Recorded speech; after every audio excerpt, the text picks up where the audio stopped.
business. I'll jump back to that screen I was on Amazon. And we're not going to go into any of these details, but I'll just showcase some of the different things that we do utilize. So here you can see this thing that's being layered on. This is being layered on by Jungle Scout. So that's Jungle Scout's a great tool to analyze a lot of different things related to sales estimations for your competitors, doing research on who are the big players, how much approximately are they driving in sales. And then also if you were trying to source products, they've got some great insights related to who is this seller sourcing their product from and so forth. There's a lot more to it as well, but that's kind of a high level overview. This is called Data Dive. Data Dive allows you to see a lot of insights related to what are the key competitors, who are those, what categories are those competitors selling in, what are the right keywords to use, and then allow you to slice and dice your the keyword information into your listings by really honing in on core keywords, things that are going to have lots of variance based on them. So it's a tool that we've started using that I'm very impressed with. I talked to Brandon Young, and he's actually probably going to join us on a future webinar to walk us through it. But that's something, if you haven't used that, I would certainly encourage you to do so.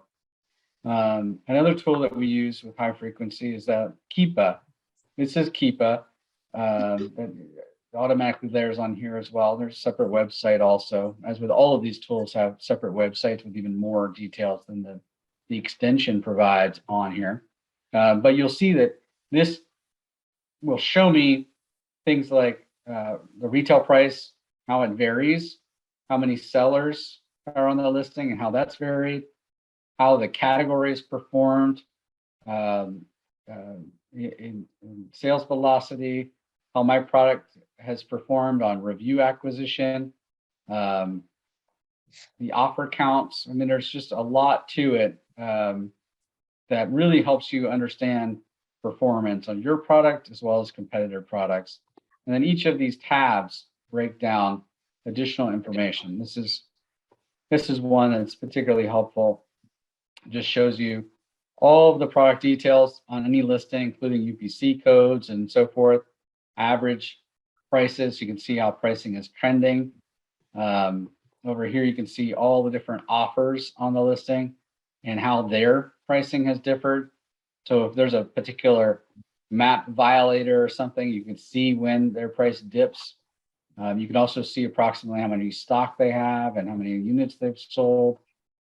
Just there's a lot to it here. But we also use it to help on the data portion of our website understand how competitive is each category. Let me get out of here. And typically I'll see another Helium 10 module load there. For some reason that's not loading. I don't know why.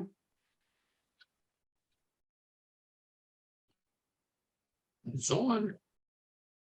Yeah, I'm not sure why it's not loading. So anyways, you would typically see one that looks very similar to this Keepa module, but from Helium 10 as well. You can also click on the Helium 10 link up here and do things like X-ray, X-ray to do product research.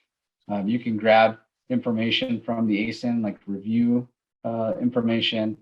You can use it for profitability calculator and so forth. So you could, it's just a very valuable tool we use all the time. Literally, Keepa and Helium 10 we use daily. Let me see, anything else on page? I also tend to use review meta a lot to analyze reviews. So you can tell if a particular competitor is using fake reviews or not. There's two different solutions I use. This is called Fake Spot and then Review Meta, both to help understand if there's been any review manipulation. And they're not always the most accurate, but Like this one right here is ranking this a C. If I ran this for review meta, for example, they're rating it a 4.3. So but it does definitely give you some meaningful insights when you scroll down and you see what the report card is and what are their suspicions and so forth. Hey, Steve, I just noticed, Yep. sorry, there's a Q&A here. What was Yep. the name of the keyword partner program you noted upper right corner? I think it was Helium 10, but. Oh, it was a data dive. Data dive. So Okay. The Yep. one, okay. Yep, the one that was in green right here. This is called data dive. So if you were to click on, it's data dive.tools.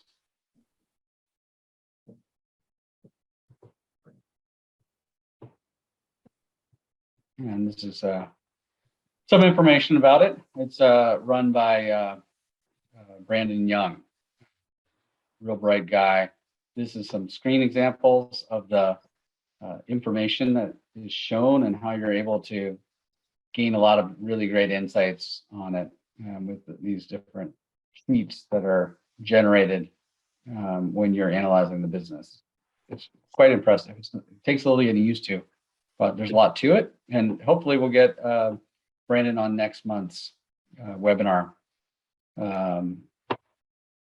Now, it's pretty close to the Helium 10 conference, so I don't know if that's going to be any problem for his availability, but we're going to ask him to. He's already said he's willing to.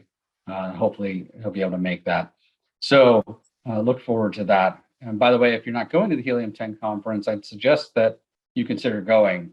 Helium 10 conference has gotten a lot of buzz, similar to the Prosper show. It's one that I would say most solution providers are going to. So I would consider to be one of the top 2 Amazon conferences at this point. So again, it's unproven. We'll see how it goes this year, but if it's like anything else Helium 10 does, it's going to be a pretty well run conference. I'm anticipating a good conference. So any particular call outs on the different tools that we use, guys? And some that we've talked about it before, but since you're talking about tools, I was going to bring up Nozzle again. Nozzle, I'll just pull it up real quick so people can see. This is really valuable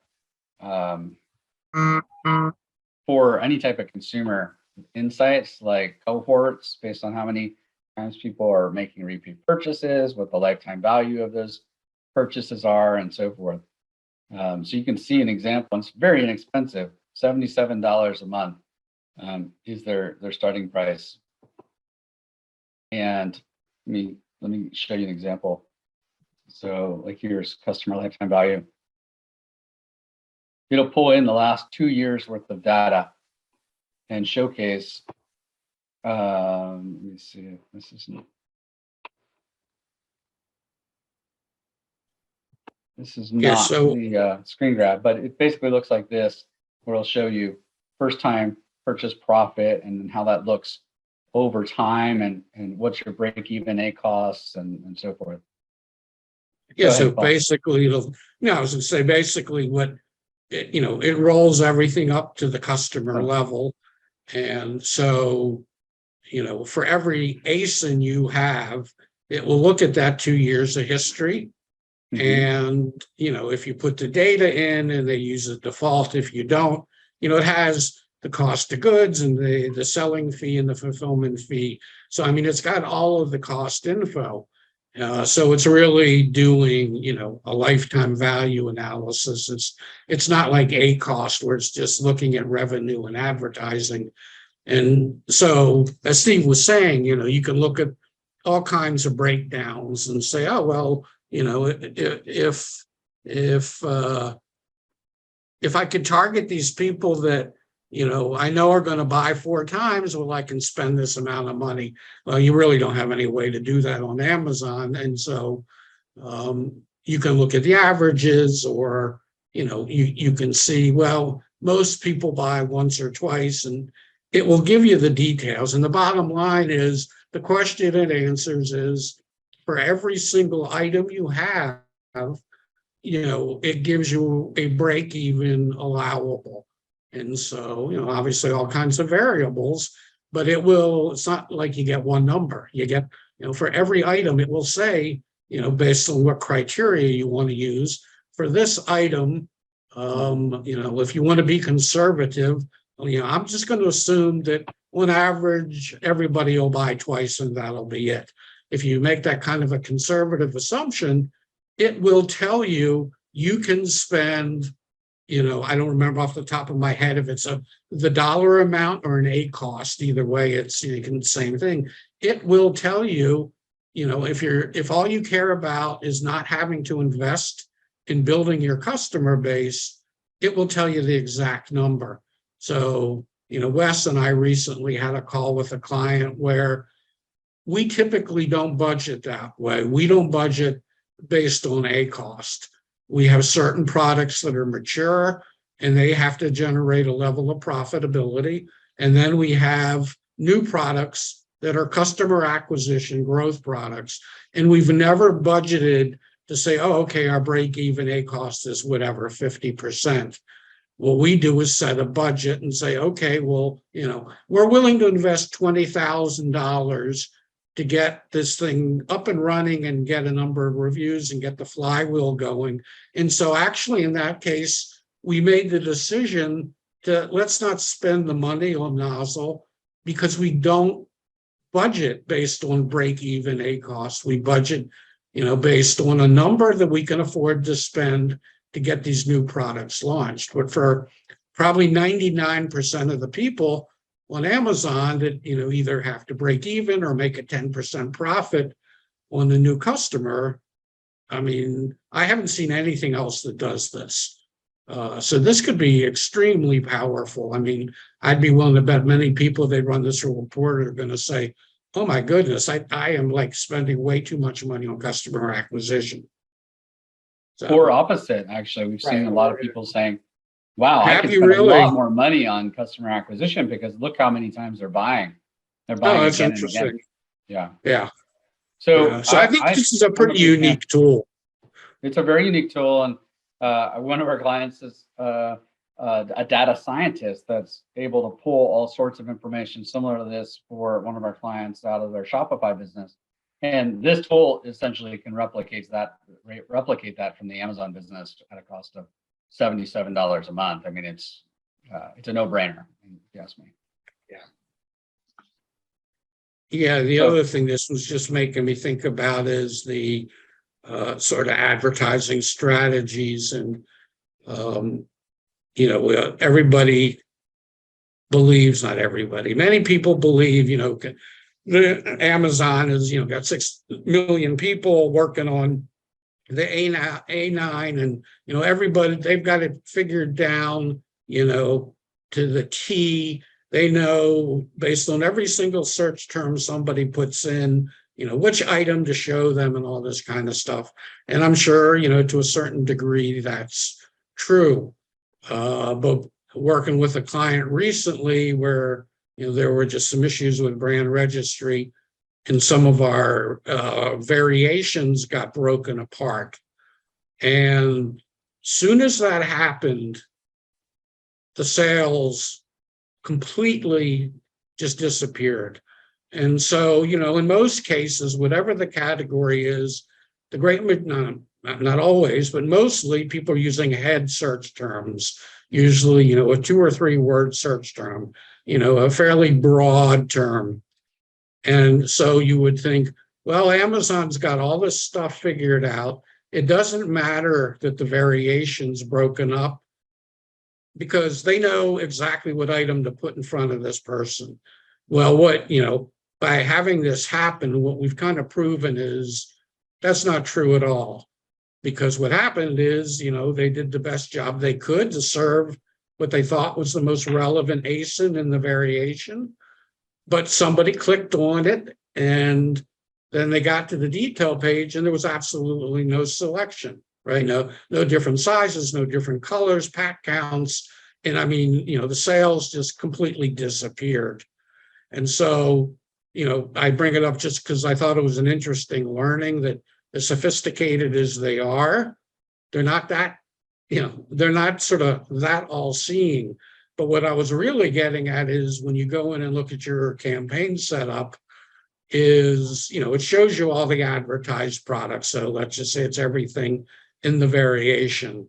And usually if you look, you'll see, if you go and sort of calculate what is my revenue per impression, you'll see a wide variability. And so this is something that I've tested in the past and has found that it's worked, is, don't necessarily always assume that Amazon is going to serve up the optimal ASIN for every search. Sometimes, particularly when most of the searches are broad, there is some pruning that should be done. And if you have 20 items in a variation, you can often be better off getting rid of 5 of them because they're just not going to convert. So, we were talking about relevance before. Yeah, there's relevance, but it isn't perfect. And that's something else I'd suggest people do, is look at those ad items and calculate. You have to do it manually. Calculate your revenue or your margin per 1,000 impressions, and you will probably see some products getting a lot of impressions that are not converting.